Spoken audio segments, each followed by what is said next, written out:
မင်္ဂလာပါကျွန်တော်ကြောက်ဥလေးလုံးကိုအသုံးပြုထားပါတယ်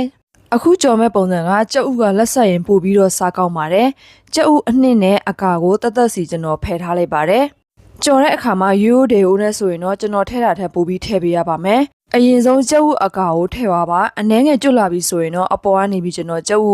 အနှစ်ကိုအခုလိုမျိုးလေးထည့်ထားပါတယ်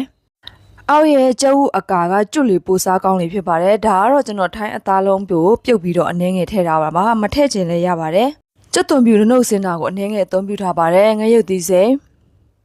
ငါးငံပြာရည်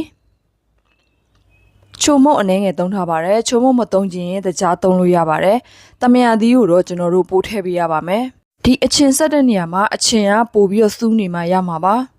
ကျုပ်ကဘာရတာမှမထဲပေမဲ့ဒါပေမဲ့အရန်ယူစားလို့ကောင်းတဲ့ကြော်နီတစ်မျိုးပါပဲကျွန်တော်တို့တာမန်ကြော်နီတဲ့ကျုပ်မျိုးမဟုတ်ဖ ೇನೆ အခုလိုမျိုးကြော်ပြီးတော့စားကြည့်ပါအရန်ယူစားလို့ကောင်းပါတယ်သူ့ရဲ့အချင်းဆက်နီးရလဲ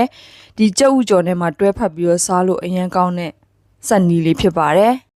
ကျုပ်မကြိုက်တဲ့သူတွေတောင်ဒီကြော်နီလေးနဲ့ဒီအချင်းဆက်နီးလေးကိုတွဲဖက်စားတဲ့အခါမှာအရန်ယူကြိုက်သွားကြပါတယ်အရန်စားကောင်းတဲ့အတွက်ကျွန်တော်ပြန်လဲမျှဝေခြင်းဖြစ်ပါတယ်